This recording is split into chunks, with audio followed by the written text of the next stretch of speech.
Good morning বন্ধুরা, কেমন আছো? আশা করছি সবাই ভালো আছো, সুস্থ আছো। আমিও ভালো আছি।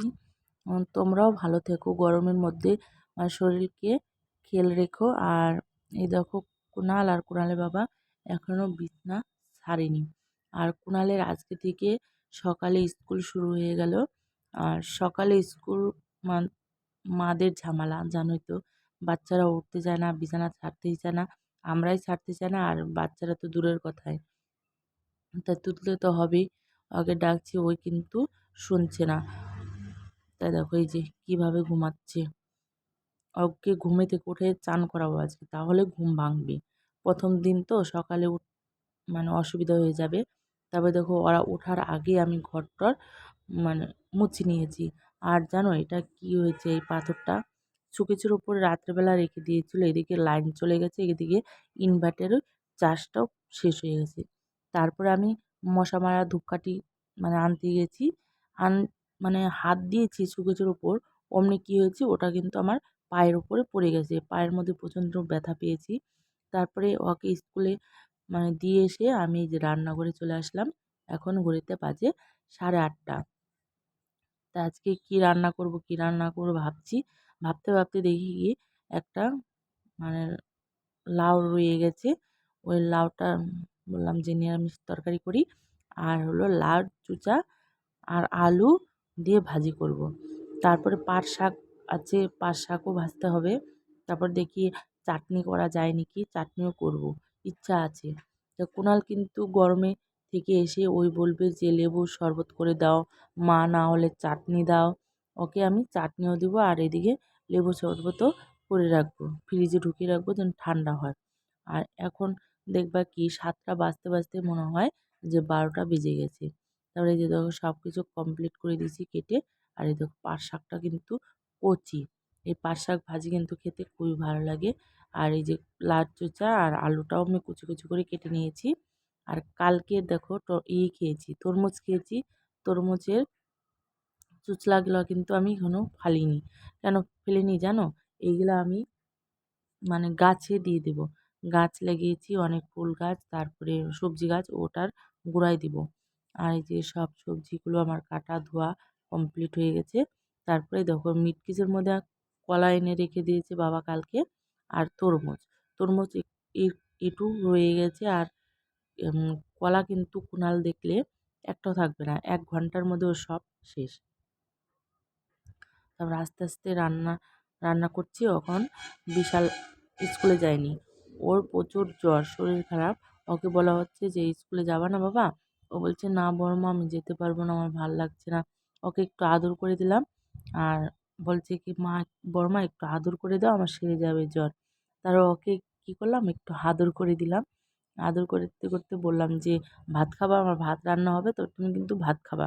বলছে না বড়মা, আমার ভাত খেতে ইচ্ছা করছে না, আমি খাবোই না। তার কপালটা হাত দিয়ে দেখি যে প্রচুর জ্বর রয়ে গেছে।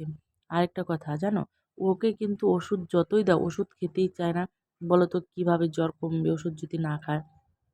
এদিকে বলে আম দানা ওষুধ খাবো, দানা ওষুধ এনে দেওয়া হয়েছে, ওই খাচ্ছেই না। তারপরে এদিকে আবার কমে না দানা ওষুধ খেয়ে, তারপরে এনে দিলাম এলোপ্যাথি ওষুধ, ওটাও কিন্তু ওই খাচ্ছে না। ওই বলছে যে এখন আমি একটু ভাত খাবো। আমি বললাম যে একটু ভাত খাও, তারপরে তোমাকে আমি ওষুধ খাওয়াই দেবো। শুরু হয়ে যায়। ক্রিমটা ভালো করে মা।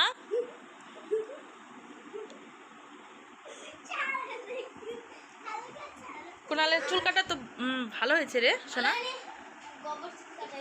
কেন? ভালোই তো লাগছে।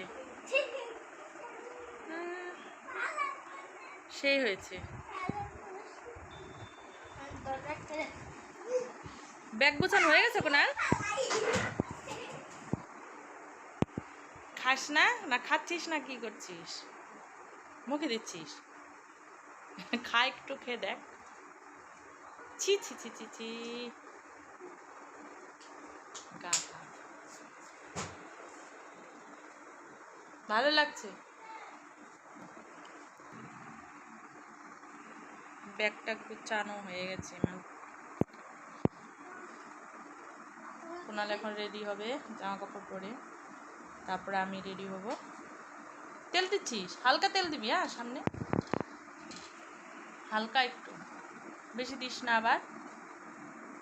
বাস, হ্যাঁ হ্যাঁ হ্যাঁ। ই মা, এত দিস না, শোনা, তেল তেল হয়ে যাবে মাথায়। ছি, পিছনে দিয়ে সামনে সব জায়গায় দিবা, মা খাবা।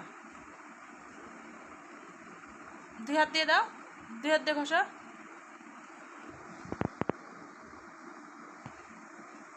এত গরমের মধ্যে যেতে হবে একটু বাবার বাড়িতে, কেননা কুনাল মামা বাড়ি যাওয়ার জন্য মানে অনেক দিন ধরে বলছে যে মামা বাড়ি যাবো, মামা বাড়ি যাবো। তারপরে ওর বাবা বললো ঠিক আছে তুমি আজকে চলে যাও, কয়েকদিন থেকে তারপর চলে আসবা। তারপরে এই দেখো রেডি ফেডি হয়ে আমরা চলে আসলাম বাবার বাড়িতে। আর দাদা আনতে গেছিলো, দাদার সাথে চলে আসলাম আর দাদার টোটোতেই বসে আছি। তারপরে এই যে আমার হলো, এটা হলো বৌদি, আর দাদা টোটো চালাচ্ছে, পাশে হলো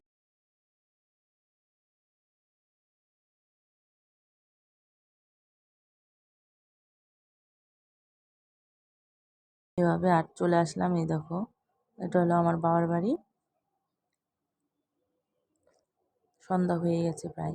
আর দাদা এই যে টোটো দাঁড়িয়ে রেখে দিয়েছে আর মা ওদিকে রান্না করছে। আর এই যে আমার ভাস্তা মানে বলছে যে পিপি তুমি কি এনেছো?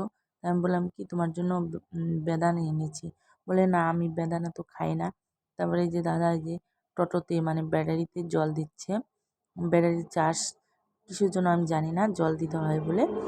তারপরে এই যে আমার ভাস্তি দেখো কত বড় হয়ে গেছে, ওই বড় বড় চোখ করে তাকিয়ে আছে যে কি ওটা কি ক্যামেরার দিকে।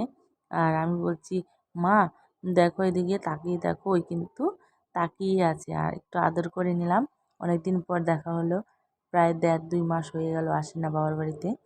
আর আমার সাথে কিন্তু ওই গল্প করার জন্য খুব রেডি হয়ে আছে যে কখন পিপি গল্প করবে, আমি কখন গল্প করবো। ওই দেখো কেমনে তাকিয়ে আছে বড় বড় চোখ করে।